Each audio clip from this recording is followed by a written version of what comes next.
Hey, Jeff. Hey, Eric. Doing well. Pretty good. 12 days. Today, Denzel Curry. Miami, Florida. Wrestling. Red Bull. When? Now. Yo, what up? It's Eric, a.k.a. Rise and Grind, a.k.a. Flashdance. Yo, what up? It's Jeff, a.k.a. Palm Trees, a.k.a. Dendrophiliac. Hey, yo, this your boy Denzel Curry, a.k.a. Zeltron 6 billion in this BZ. Yeah, this is your third favorite podcast to waste time with ItsTheReal.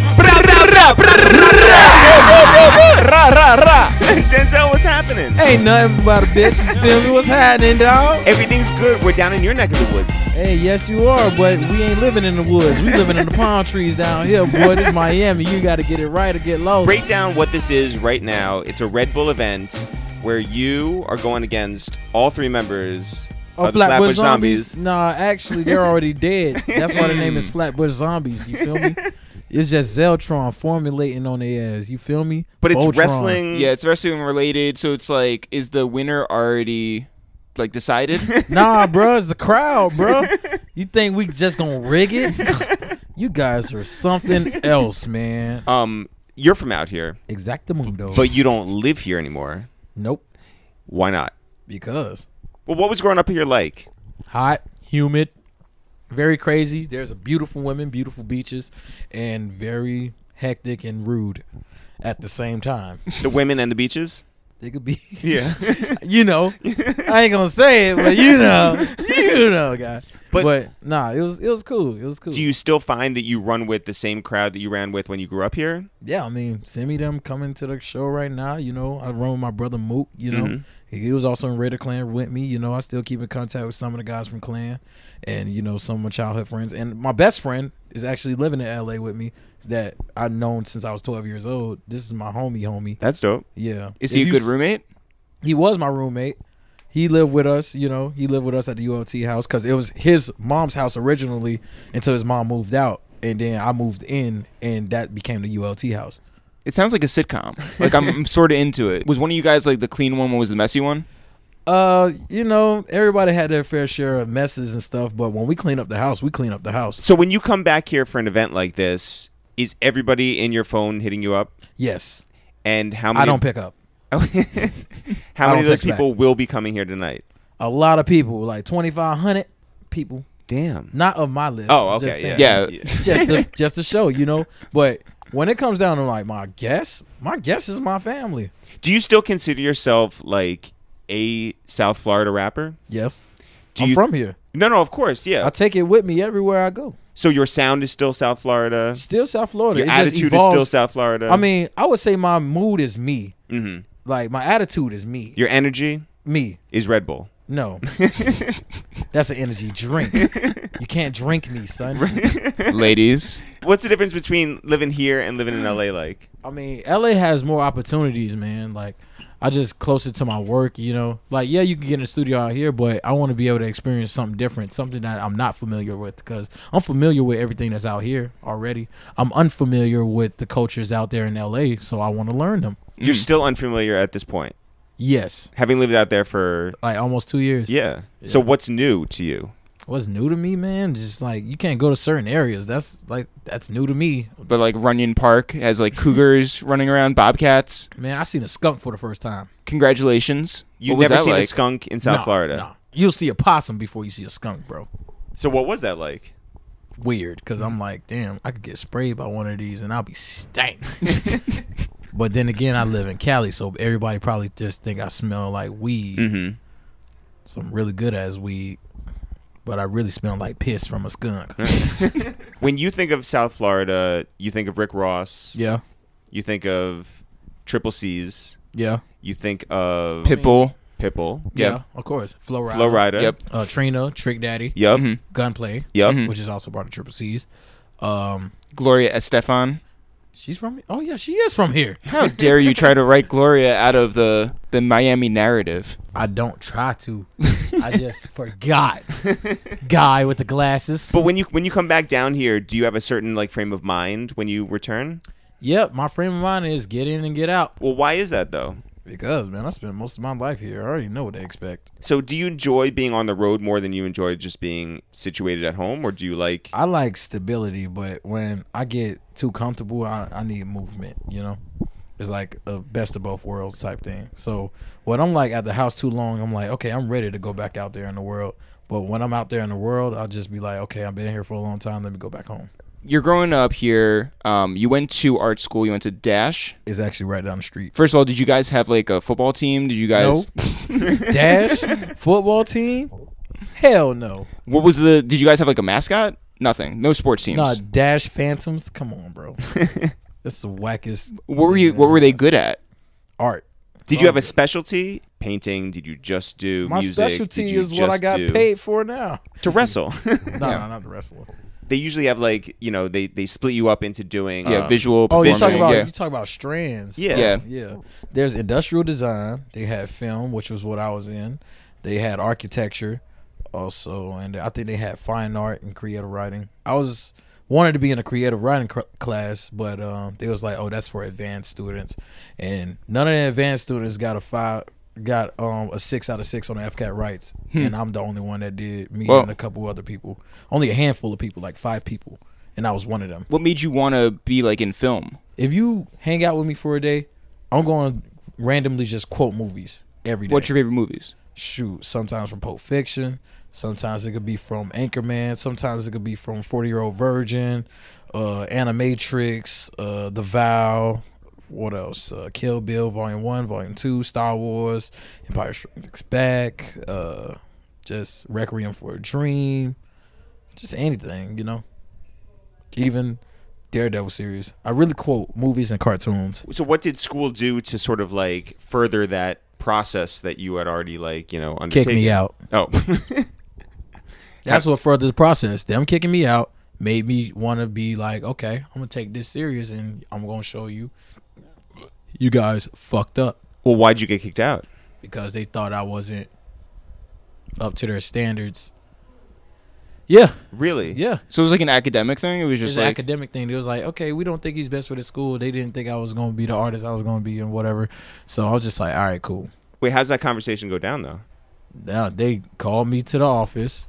They called my parents, and it was like, we're kicking your son out. He made it to the next grade, but we're kicking him out. And what do you do at that point? Oh, I started taking rap serious. But was it that simple that it was just like, yo, you got I took kicked out? rap and art serious. Like, I took it mad serious. But how do Even you- though it was a hobby. But how do you explain that to your parents at that point? Because like they could hear one thing from your principal and then one thing from you. Man, they wasn't trying to hear nothing from me, man. They was hearing, you got kicked out. Period. You got to go back to your home school. Period. That's all it was. Try to get back to another art school. They wasn't trying to accept me. Whatever. So I went to my home school, which was Carrot City. But that's the place I needed to be. Because it was just like, when I was writing the music I was writing then, I was actually in the belly. I was in the gutter. I was there. I seen things. I seen crazy things. And I'm just like, yo, I could write about this. Right when I was in Raider Clan, it was like, this is the perfect subjects to write about. Just releasing pain and anger. Because I was already angry. I was just, didn't know how to express it until probably Imperial. Did your parents listen to that first project? No, my parents split up after I got kicked out. Like, my mom left and went to Miramar and stayed there. She said there's a choice. You either live with me or live with your father. But I knew if I lived with my mom, it would have been, like, it would have been at odds. I knew me and my mom would have been at odds with things because she probably wouldn't understand, like, what I wanted to do with my life. My father, just like, he's pretty simple. So it was like, yo, make your bed up. My dad's military in the Marines. Yeah. So my dad's like, get up in the morning, make sure your room is clean before you leave the house. Make sure you lock up the house. You could go to school, get good grades, and you could be able to stay out. But the street lights come on, you're in the house. I don't want you in the street. This, that, and the third. Continue doing your music. Do what you got to do because I know that's what you like doing. And that's what I like doing. And so what kind of equipment did you have? I just had a $100 microphone. And before that, it was $5 microphone from Walmart. Like USB? Yeah, I mean, it was literally like a skinny microphone. Like, whatever we could find to get our hands on to be able to record, that's what it was. And I actually have to thank my mom because my mom was the one who got me that mic when she thought I wanted video games. And I was like, nah, I want a microphone. And she got it for me when we went to Best Buy. I remember that. You're taking rap serious. You have this mind for movies. Certainly, like, what you're spitting is, like, super cinematic. did you think that you could do all aspects of like your career? You could manage yourself, you could promote yourself, you could film yourself, you could actually write all your stuff, you could produce your stuff? I mean, before my manager came into the picture, like which was really early, because me and him been working together for almost 9 years now. Shouts to Mark. Yep. Yeah, shout out to Mark. It was just me, my brother. My brother was the one who found Forbes, who did all the Raider Clan videos. Mark knew Luke, but me and Mark was only homies. Like, he would just pull up to the crib, we'll hang out. He'll take me to like other studios. He the one who introduced me to Reese and stuff. But me and my brother was mainly doing things together, and we'll go. My dad was driving us around. My dad would like wait outside the shows until I get finished and pick me up and take me back home. Whenever that didn't fall through because he was tired from work, like he'll send one of my brothers to come with me. And the only reason why I was able to stay out a certain amount of time, it was if it wasn't for Mookie, which is my brother, or Mark, which is my manager. Like, that was the only 2 ways I could stay out. Long as I check in, Mark would be like, "Hey, yo, I called your old boy. He said, this, that, or third. Finish what you need to finish, but get home because you got school tomorrow." I was like, "All right, cool." And then you got Moot. He was like, "Hey, look, we made it here. Like, we need a ride. Can you pick us up?" Or, "Hey, we're coming back to the house right now. We just got finished. We're just up on stage." And that's where he'll give us, like, leeway. Long as we doing something. Because he knew we was doing something productive.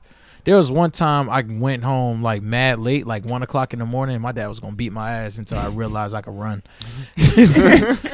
And I was like, "Wait a minute, I ain't gonna let my daddy punch me in the face. I'm gone. You gonna have to catch me." So what's the first song that you made that you're like, yo, I can feel like I'm turning the corner right now? When I was working on Mischievous South, like the first one, volume 1, cause Twistin' became really popular. And then Gankin', they came out around the same time, and that's when me and JK became friends. He also was a roommate of mine when Shane's parents moved out, once my best friend's parent moved out. When those 2 songs became popular, and then after that, it was like strictly for my Raiders and stuff when that became popular. But when Threats came out, that's when we knew, like, yo, we done turned some heads on this one. Is there something that signifies that more than just like the numbers that you see? It was really more of the feeling, because people would turn up to it, and I was like, yo, it was crazy. Mark's thing was when he first heard Head Crack, which was a beat that Space Ghost Perk produced. Mark was like, "Wait, he's lyrical and he could do turn up shit? Oh, it's a rap." It was a rap. And I could sing. Like, I was like experimenting with singing back then too, because I was in choir when I was like in 3rd grade. Whoa. Yeah. I read an interview that you did where they were like, you said that you were going to go into like more of an R&B direction for Taboo and stuff. Yeah. And they were like, "Well, what R&B singers do you want to work with?" And you were like, "I am the R&B singer." Yeah. Like, were you like actually trained as a singer? Like, besides like being in chorus in like 3rd grade, but like, I mean that, and then I was like singing randomly by myself and stuff like that. Like, there are tracks like Lean and Purple Females where I was singing. There was stuff on Nostalgic where I was singing, but mainly even on stuff like Blackland Goddess, like the first one, where I was singing on it too. And yeah, that's where it all came from. Or Art of God, like if you listen to strictly for my Raiders and stuff. This Life, it was mad stuff I was like on. Even the Metro Zoo song Wave Cap, if you want to go way back, that was the first time I ever made a beat, and that was with my DJ, which is Postronaut. So all these guys that I'm telling you about, I stuck with them for years. Like, no changing the management, no changing the DJ. I don't even like changing the friends often. And did you guys all push each other?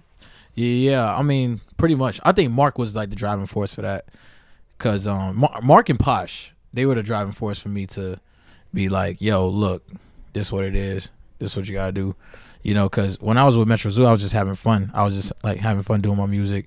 Raider Clan, everybody, I felt like everyone would sleep on me then because I was the goofy one and the youngest one. So, well, I mean, not to spend too much time on Mark, but I mean, he was watching our videos like a decade ago. So, like, let's make the entire interview about Mark if we can. What made you trust him as opposed to like anybody else? He was already my dog, and he was already like, I already seen like a big brother figure like in Mark, you know what I'm saying? Even though we bump heads sometimes, like that's what brothers do, like that shit happens, you know what I mean? And I'm just seeing like he had my best interest And like I remember when when we was in the car and I got tired of people hitting me up and I was like, bro, I need a manager. And he was like, fool, I'll manage you. And I was like, for real? He was like, yeah, I'll manage you. And I was like, all right. And I remember this day because we was driving together and we was in this old golden Lexus. It broke down. Yo, yeah, that was a legend. Great until then. No, it was still great. Like I remember, man, it was crazy. Like him borrowing his sister car, me buying CDs and stuff like that, and my Chronic CD just magically ended up missing. We ain't gonna say nothing about that, yeah. But yeah, like him driving me to Poncho's house. Shout out to Poncho, and just like just recording and everything. When did you feel the difference between being a South Florida guy and knowing that there was like an audience beyond? I don't know.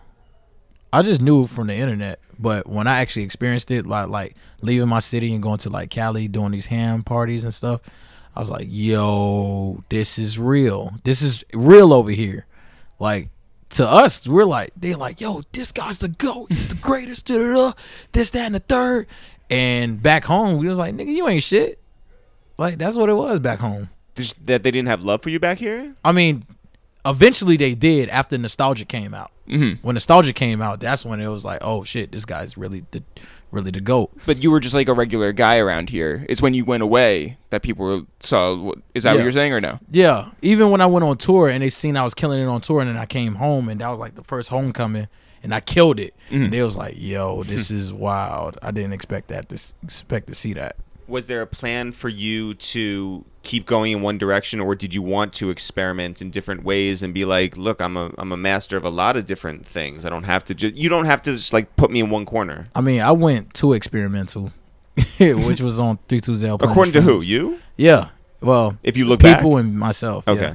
Like 320 Planet Shrooms, like I got too experimental, you know what I'm saying? Experimenting with drugs, experimenting with sounds, experimenting with everything.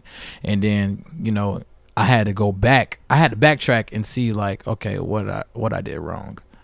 All right, I did this wrong. I was trying to emulate somebody I idolize, and it didn't work. I should have just been me from the start. So I went back to doing the roots, like where my roots were, and that was in Raider Clan and stuff like that. So, well, how do you feel about the people who were just like, yo, but that's my favorite project? Kudos to them. That's your opinion. But I knew I messed up in some way. But at the same time, like I learned from that mistake, and that's why you get the albums you got now. So I had to learn that at some point, and I'm just glad it wasn't later in my career instead of it was early in my career. With Raider Clan, you've been tweeting about how much you want to see Rocky and Space Ghost Perp like get back together. How like you miss those days, and it's been like a running thing for the past few months, I guess. Yeah, it's slowly flowing to itself, but I don't think Perp and Rocky are up for it. Like I talked to Perp and Perp's just like, look, man, he just gonna have to get over it. You know what I'm saying? We could talk it out or whatever. Rocky is just like, bruh, I'm not talking to that man. Like, you don't understand. This is what it is, and that's what it's gonna be. And I'm just like, yo, but you guys were dope together. Like,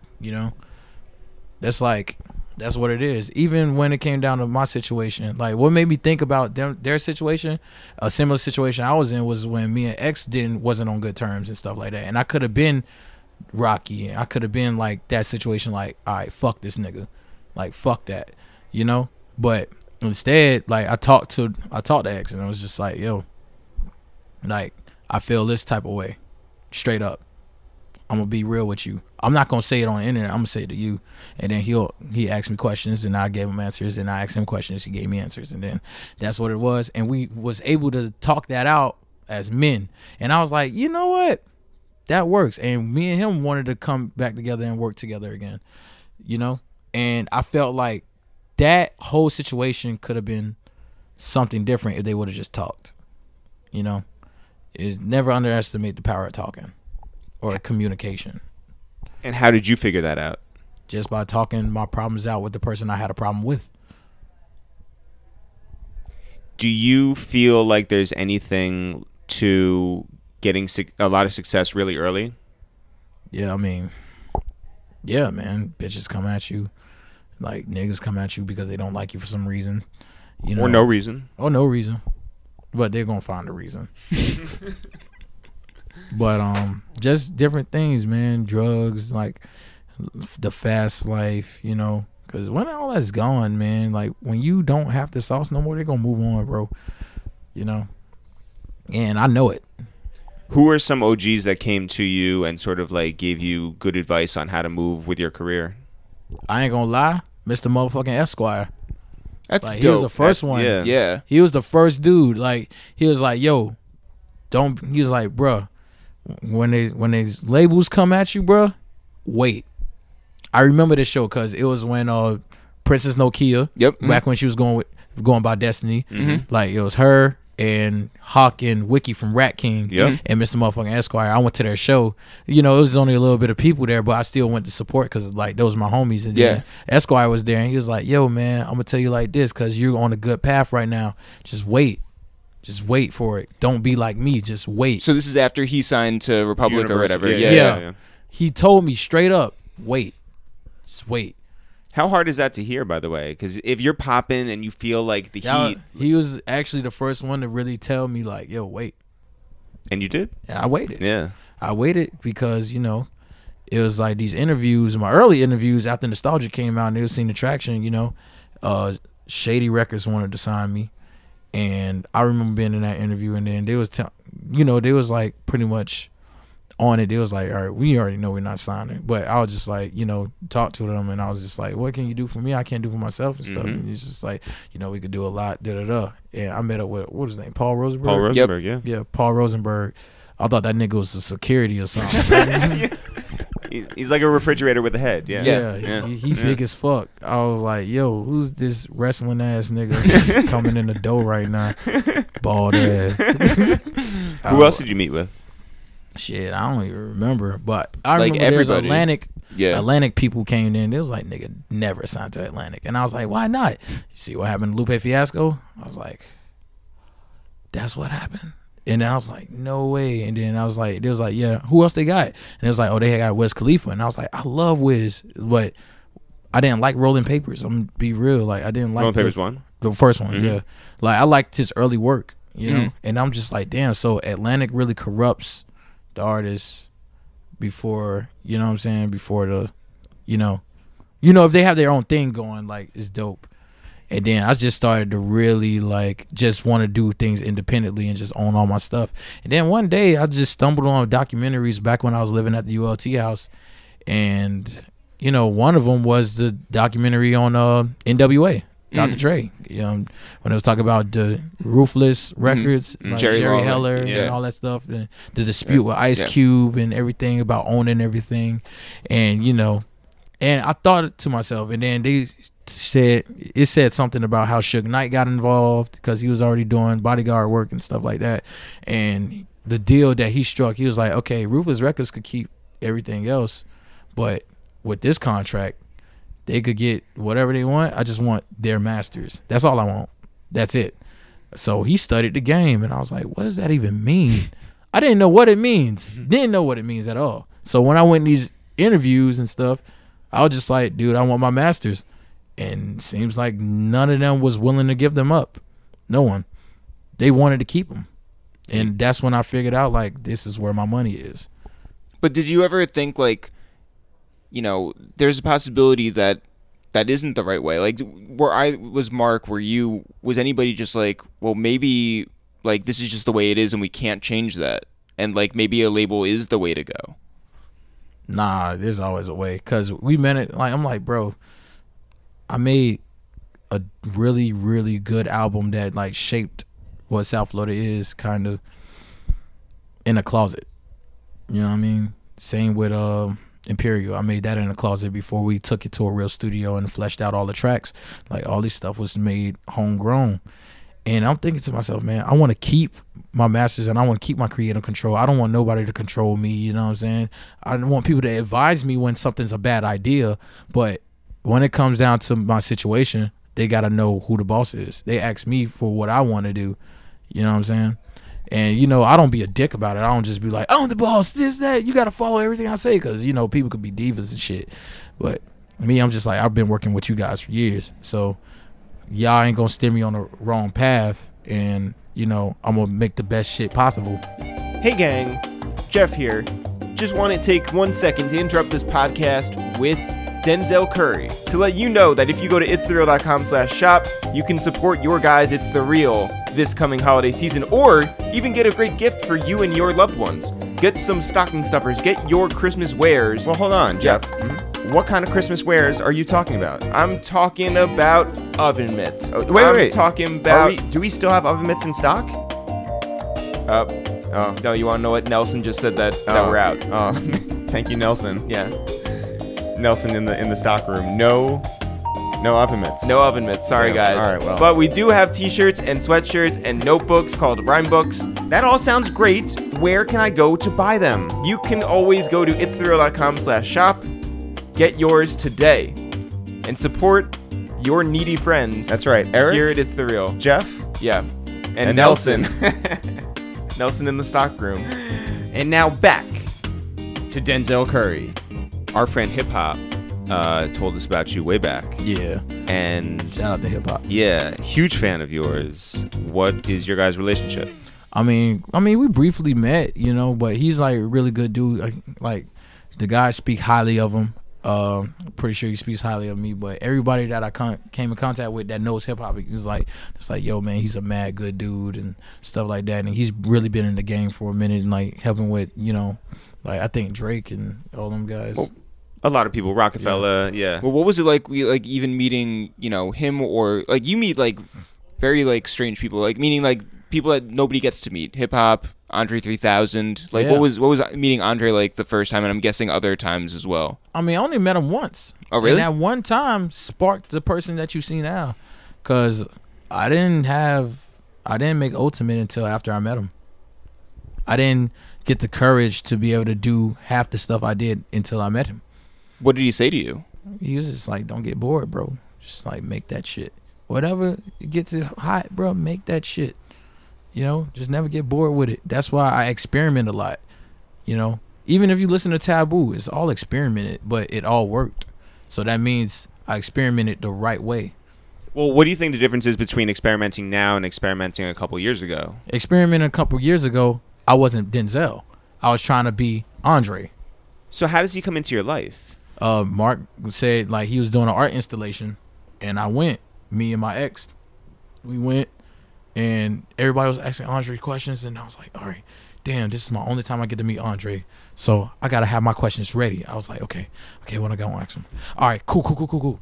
In my head, I was like, all right, I know what I'm gonna ask him. Boom, went up to him, asked him what I needed to know and how he just managed to make good albums after a while, you know, and just like keep like. I don't know how he did it, how he was able to just do what he had to do. He was like, bro, I just have fun with it. He's like, I don't get bored. I get bored easily, so. Did he know who you were? No. I told him he was going to know, and I kind of wish he does know. Well, what other, like, they always say, like, don't meet your idols or whatever. Yeah.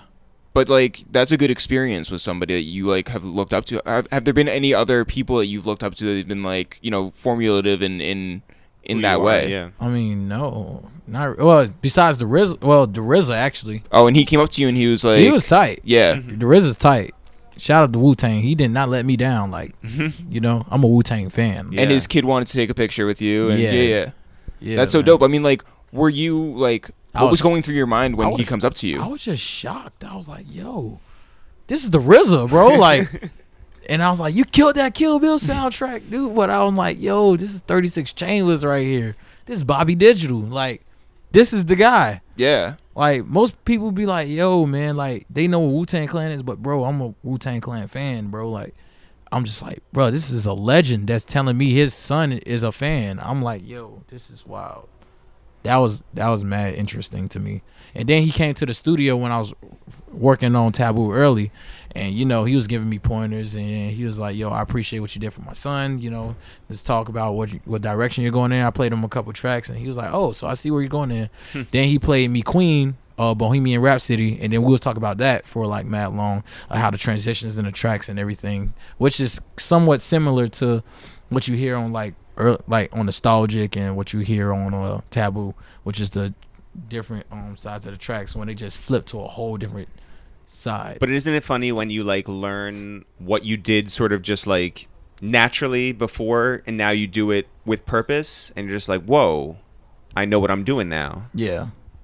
Cause even then it was just like, yo, I remember I met Kendrick Lamar randomly. He like clapped my hand up and I'm like, what?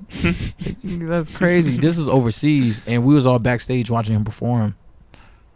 Like that was dope. Like it's got to just be like the most like validating thing to like watch somebody who, you know, who you look up to or whoever, or just like is operating on some level, come up to you and just be like, you know, I fuck with what you're doing. No, I was just gonna say, when did you like learn that you had that power? When did you accept that you were like someone of note and you're putting out stuff that is gonna last forever?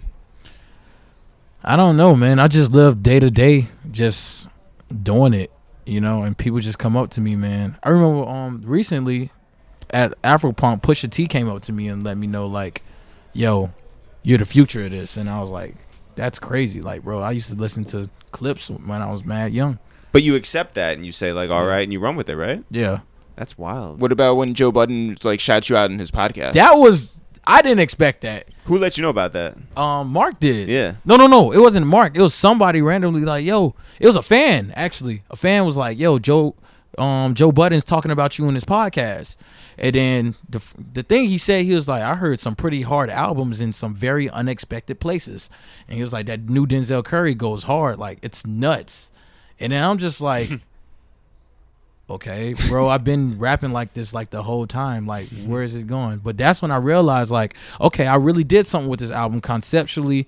And with the R&B tracks, it was just like, yo, melody wins. No matter what people say, bro, melody is going to win. If people from dudes to females could sing to it, it's going to win. Because, you know, what I hear on a daily, like, you know, they could name a song where they're singing, but at the same time, like, people like old people, they're like, I don't really listen to rap. Like, I don't like rap, but I like this, you know. But when they say I don't like rap, but I like this, and then I think about the track and I'm like, okay, what do they like about it? Oh, it feels good, you know. The lyrics, yeah, I mean, it's rap, but the hook got them because it's singing. They could sing to it. It's like, I don't really listen to a lot of rap, but I like listening to this. But I think melody wins, bro. Melody does win. One of the best songs that Method Man has ever done had Mary J. Blige singing. Yeah.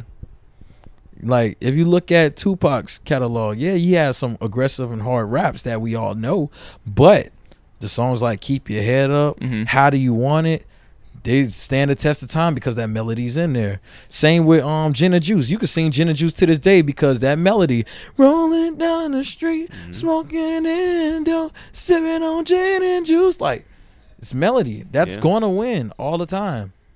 Like Superstar by Lupe Fiasco. You know what I'm saying? If you are what you say, like, melody is going to kill it. Have you met I'm Lupe? bummed that you didn't sing the Casey and Lupe JoJo are part. born on the same day. Really? Me, Lupe, Ice-T, and The Weeknd. We're all born on the same day. And you see the similarities between the four of you? We're all weird, yeah. Wait, do you know that because like Twitter accounts tweet like happy birthday? Nah, I just know. I didn't know me and The Weeknd are born on the same day, and I wanted to see the similarities between me and him. So do you get into like astrology and all that? And like, I dive deep into astrology. I really dive deep into it. Your rising and your moon and all that. Everything. My moon is Virgo. So what does that mean? Virgo means that's my attitude, like, towards things, my emotions and stuff like that. That's how I react, you know. So when you read your horoscope, you don't take it as just generic. You're like, yes, that specifically is. Nah, you gotta go through. by birth time and everything. It's all a big thing, you know. And so everything. Okay, wait, but explain this. Okay, so I have a twin brother, not him, and so like we're different people. Y'all born at 2 different times. Y'all not born at the same time. So he's like, well, but technically we were because y'all it's born a at the C-section. same time. But think about it, like, it could be a minute apart. It was a minute apart, but that's exactly that 1 minute could change everything about your personality. Do you think everything's written? everything is written, bro. History repeats itself. And if you look at everybody goes into like their own journey, you know. It's like the Odyssey. Everybody has their own like, you know, hero's tale that they're going on. So like, yeah, we may be different people, we got different occupations and stuff like that, but at the same time we're all trying to like find our purpose and what we're doing with our lives and stuff. Is like a tale, bro.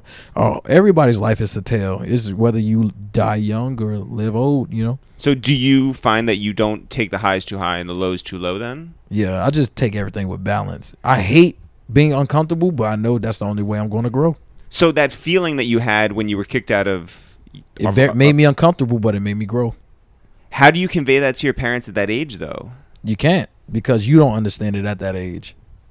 Did you know what the next 4 years were going to look like for you, though? No, I just did what I wanted to do. And also what Mark wanted you to do. Nah, it was before. I was already doing what I wanted to do before Mark. Mark was just guiding me in the right direction.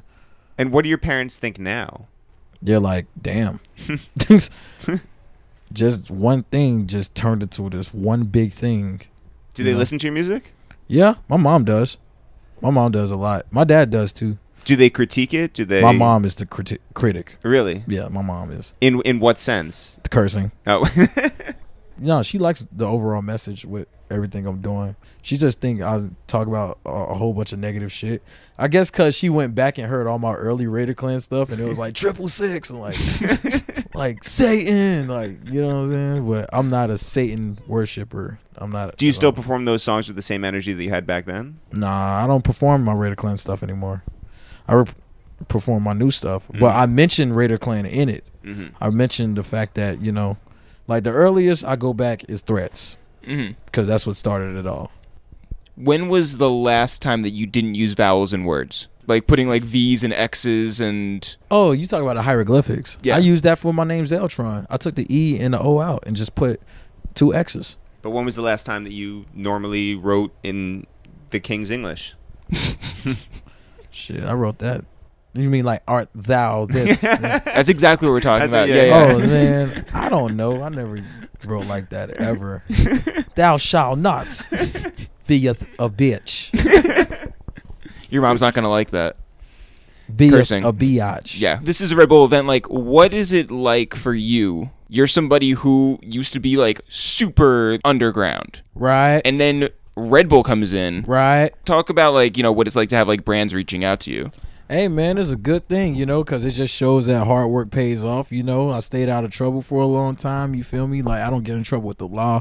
I ain't got no accusations out here, you feel me? I don't got no babies, you know what I mean? Babies are not against the law. No, babies aren't against the law, you feel me? But what should be against the law is not being able to take care of your baby, you feel me? That is true. I'm just saying, like, I don't really got that much stuff under my belt, and I could just continue to live my life and nothing thrown at me, and that's why they're reaching out, because, you know, they like the energy, they like the music, and they like the person I portray and the person I am. You know what I'm saying? Yeah, they like your energy and their energy drinks, right? Wow, it's like I'm you're actually sponsored drinking by a Red Bull. sugar-free I know. Red Bull right now. And how does it taste? It actually tastes like there's sugar in it. You know, as somebody who has worked with Adidas, you work with Red Bull, what's a brand that like you would never get sponsored by that you'd love to get sponsored by? Like Glades plugins, for example. Like, you know, like what's something that's like so far left field that you would just be like, I want to... Everlast. The rapper? Boxing? Yes. Oh. The boxing gloves and the shorts? Yep. You do Muay Thai. Yes, I do. And you wear Everlast gloves? Nah, man, they got this thing called yokai. I don't know what that gloves. is. You don't know what yokai gloves is? I don't. They're bigger than the average boxing gloves, I'll tell you that. Ladies. Your Nardwuar interview is legendary because it's like watching someone with a magician. Every time he brings something out, you are absolutely shocked that he like thought of you, that he did his research. Did you not know what a Nardwuar interview was going to be like? I knew what it was going to be like because I've watched Nardwuar for years. It was just like the first time where I'm just like, yo, this is crazy. Did you end up keeping all of the gifts? Exactly, I did. Wow. How big was Why would I throw away the gifts, bro? No, I don't know if if he takes them back. Yeah. No. Unless well, he it's like took a a long couple con. of stuff back, but like, you know, I asked him, like, one thing he was going to take back was the JT Money stuff. And I was like, no, let me keep that. Because the reason why he was going to take it back because, like, people, like, throw it away or discard it. And I'm like, no, bro, like, this is a gift. I want this. So you didn't anticipate that he was going to dig up what he dug up? Yeah. Do you know who he spoke to? I could tell he went back to MySpace. I don't know how he found my MySpace, boy, but crazy. I don't even like my Facebook pictures. Do you consider... I think you've gotten a lot of great press recently on the new project. I think a lot of people are more aware of you now through things like Joe Budden and through a lot of people who may not have talked about you before. Do you consider this to be like a turning point for you? This is a very big turning point because I just did a sold out tour, like a big sold out tour. None of like even if we did small venues, the small venues ended up having 2 shows back to back. Like Toronto, it was a small venue, but it got over capacity, so they had to put the show in 2 nights. Real fans, real people know all the lyrics. Yes. The first show was cool. The second show was crazy, like rowdy. And I was like, whoa. And it spiraled out of control because a fight broke out. And it was just like, with security and this kid who was crowd surfing. Damn. But I stopped them from beating the kid up, and I let the kid go back inside. And I told him not to crowd surf and, just enjoy the show and stuff. And, it was already fucked up. So I was just like, damn. Okay, I know what to do. Let's just make it spiral even more out of control. Where it was fights, bloody knuckles. We threw a girl in the crowd. It was crazy. Where was the girl originally? Oh, she was in front of the stage. We took her out, and me and Trunks literally flung her into the crowd, and they caught her. Damn. And we was like, yo, I thought we was gonna get sued for this. I really thought we was gonna get sued for that. You did not. No, we didn't because we caught her.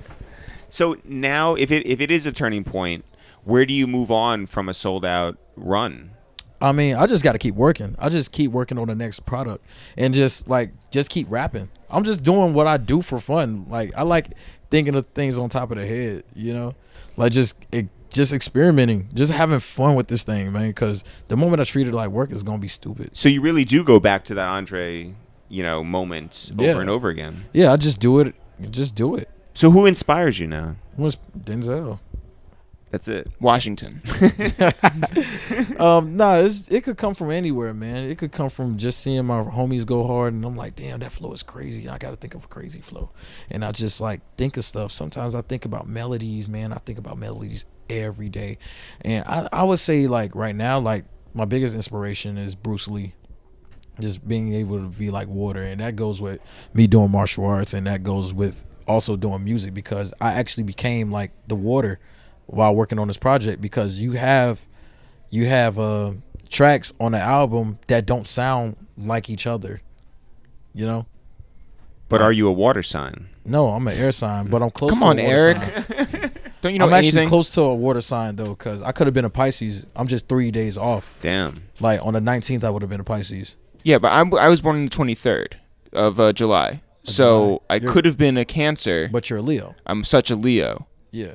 But you knew that. You knew that the moment you met him. I didn't know that the moment I met him. I knew it by when he told me. Yeah. Have you ever seen a psychic? Nah, I don't do that. Why not? I don't like talking to mediums about my future. Because it's not sometimes I get religious, man. You're not supposed to talk to mediums and stuff like that. I'm not with that. Do you watch the show Medium on CBS? Nah. Do you watch any television? Yeah, but I like watching UFC. UFC is the only thing I watch in anime. So the fighting thing is a real thing. It's a real thing. Muay Thai, Muay Gong. I'm about to get in jiu-jitsu. My brother, De Niro Ferrar, he just got in jiu-jitsu, so shout out to De Niro. Yeah, we heard that he's your trainer. Yeah, he's my trainer, but he's my older brother. That's what he is. He's really my older brother. And we're so similar, in a lot of ways, though. It's just when was he born? He's a Gemini, so me and him click. It's that air sign thing, It's him and I, the Quimini. When we spoke to Wiz, and he was talking about Wiz Khalifa, his martial arts stuff. He was like, "This isn't to get into fights." He's like, "It's just to sort of make me into a better person." Do you believe in that as well? That I do, because I remember when I was an asshole back in the day. I mean, I'm not an asshole now. I'm just goofy as hell and a bit immature. But when I got into Muay Thai after I stopped smoking weed, man, I realized I was calming myself down with a lot of things, and it was just it's you go in there and you leave it right there on the mat, whatever you're frustrated about. You know. So there's focus. It's either that in the studio. I have 2 ways of releasing it. And you can get both those done in LA? Yeah. Do you ever like want to go elsewhere to sort of like get a different experience and get Thailand? Thailand. Why Thailand? I want to go to Thailand, and one place I would want to live is New Zealand. Because New Zealand's beautiful. Have you been? Yes, I have. Wow. Okay, I didn't know if you were just like I've seen pictures on Googled Google. it. Not pictures. Yeah. No, I'd literally been there, and it was beautiful. It was the most beautiful place on earth to me. That's a long trip, by the way. I don't care, but I would live there. If I had the chance to fly my entire family out there to live, yeah, I would do that. Really? Like family and friends. Oh yeah, I would do that. When did you go out there? I went out there last year. And were you on like the Lord of the Rings tour? Nah, man, I was actually there for Power Rangers. It was crazy. Wait, is that for real? You were there for Power Rangers, or I was there for Power Rangers, man. Tommy Oliver, you know, the Green Ranger from the Mighty Morphin series.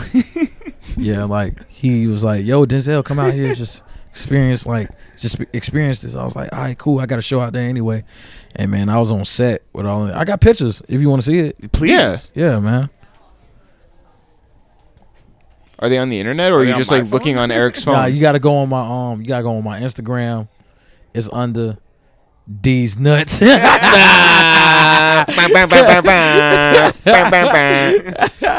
it's not on there, bro. I was bullshitting. You're a horrible person. And you know this, You're a horrible person. Some of us just want to believe. I know. Wait, so but you did read for this is the worst. You did read for a part with Sean Penn. I never read for that part. But it was another lie? It was brought to you? It was. I just didn't read it in time. Well, follow-up question, why not? I forgot to read it. This is before you had that. Dude, I had a script for Mr. Pickles, didn't read it. I had a script for Teletubbies. No, it wasn't Teletubbies. It was just bullshit. But yeah, definitely Mr. Pickles. I had a script for that. Do you want to act? I mean, no. There's already a Denzel in acting. Right. I'm gonna change my name. If I'm gonna become an actor, I'm gonna change my name to Dennis. Right. There's no Dennises in acting. Yeah, Dennis Curry. Were you named after Denzel Washington? Yes, I was. Really? Yes. Your parents are big cinephiles? What?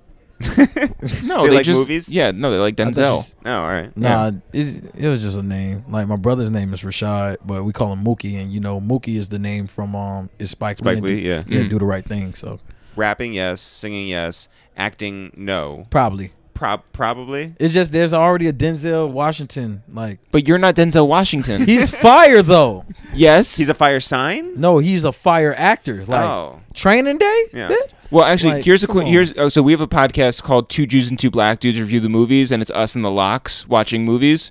So I like the Locks. Yeah, and you know we're okay too. But so an argument that started up like very recently, which I think Sheik started. Sheik Luch. Yeah. Denzel or De Niro? Who's your favorite? That's a hard question because I like Cape Fear from De Niro, and I also like Bronx Tale. I also like Goodfellas, but at the same time, I like Training Day. I like Out of Time, Deja Vu, and Man on Fire. Here's what Sheik's argument is. Sheik said that Denzel Washington has never put out a funny movie. And that's doesn't why have he that puts range. De Niro back. No, he never has put out a funny movie. All of them was like pretty much serious. But does that matter to you in rating them? Like, did you see his performance in Training Day? Killed it. Yeah. Killed it. But also, like, Sheik has, how we say, not great taste in movies. So, like, his favorite movie is, like, Lil Nicky by Adam Sandler. Hey, look, bro. No. Look, bro. Don't talk I know about that you, Lil Nicky like, you know, me, used boy. to fuck with, like, Satan and all that shit. But, like, yo. Lil Nicky is my shit. Nah. Lil Nicky is my shit. Why? Dog, do you not see that movie? They had Quentin Tarantino in that bitch, and he was funny as fuck. You do love Quentin Tarantino. Yes, I do. So do you care as much about your comedy as you do your serious stuff? I'm not funny. Oh, we noticed. Yeah. You a bitch. So tonight, you're going to be rapping, you're going to be wrestling, you're going to be wrestling. And you're going to be acting because it's WWE. Yep. Actually, it's Red Bull, bitch. Yeah. Well, congratulations on everything so far. Congratulations, honestly, on taking Andre's words to heart and really like knowing that like, you know, whatever you want to do is what you should do, and that you keep experimenting, and that you put out dope projects. And Taboo is awesome, and I hope that it just gets even better from here. And good luck tonight. Although I guess you don't need luck, right? You already beat them. Yeah. Yeah, we already won. Yeah. It's already gone. But thanks so much for taking the time. Already. Thanks everyone for listening to this new episode of A Waste Time with It's The Real, day 3 of the 12 Days of Podcast. Jeff, people want to find out more about us? I'm Eric, the curly hair. You are Jeff, the glasses. And together, curly hair and glasses are It's The Real, no apostrophe, no spaces. If people want to find out more about this podcast, it's called A Waste of Time with It's The Real. If people want to find out more about what's going on, where can they go? You can always go to ItsTheReal.com, ItsTheReal.com. No apostrophes, no spaces. There are never apostrophes or spaces in It's The Real. You know what? You could also have answered Marvin Gaye. What's going on? Marvin Gaye would know. Rest in peace. You can also go to search for our podcast on iTunes or on Spotify. Search for A Waste of Time with It's The Real. We're also on SoundCloud.com/A Waste of Time or SoundCloud.com/2Jews2BlackDudes. If you're looking for our music, it's on all streaming services. Stream Teddy Bear Fresh. You know what? I was listening to Teddy Bear Fresh the other day, and I was super encouraged by the fact that it still sounds dope, and I still enjoy it. So I think to all of you out there, if you have not given our music a chance, I really, really, really think you'll fuck with it. Play the intro, get to the end, play some songs in between. You'll hear features by Bun B and Currency and Smoke Dizza and Tunji Ige and Angie Martinez and a lot more. It's just a really dope project. I really think you guys will fuck with it. Let us know. We're also at Instagram at It's The Real, Twitter at It's The Real, and Facebook at It's The Real. This, of course, is the portion of the podcast where we like to shout out all of you who rep so hard for us and spread the word about our little podcast that could. And we put out another ask on Twitter, Jeff. You said, who wants to get shouted out? I did say that. Have people responded? Yeah, a bunch of people. All right. Do you want to go through them? Okay, so Godly MC, shout out Godly. Yasser from Abu Dhabi, shout me out right now. Not Blake Timmons, Young Moscato. Shout out to Brian Hasty. Shout out to Tyler Jordan, Chuck Boy. Shout out to Gerard Valet Smith, who says he needs that shout out. Dope Boy Daryl, listening from Arizona. Shout out Young Rard. Shout out also to Rustradamus, Russell the Love Muscle. Shout out to Trill Clinton, who's rooting for the Boston Celtics in 2019. Shout out to Wally Taylor the Great. Shout out to John Plazagram. Shout out to the SGC Teen Library, who says, get that library card. Mine is expiring in January. Shout out to Mikey G's, who says, I manage an artist named Hotel Room, a young superstar on the rise. Shout out to Tyler, who has a lot of numbers after his name, Tyler from Florida. Shout out to Johnny G from Dallas. And Elijah Horton 94, who says, bless the boy with that shout out, not for real, for real. Shout out to all of you. Anything else? We've got a new episode coming out tomorrow and for the next 8 days. We're going to survive? I don't know. All right. Check in to see. As always, guys, not for real, for real. Sure. See you guys tomorrow.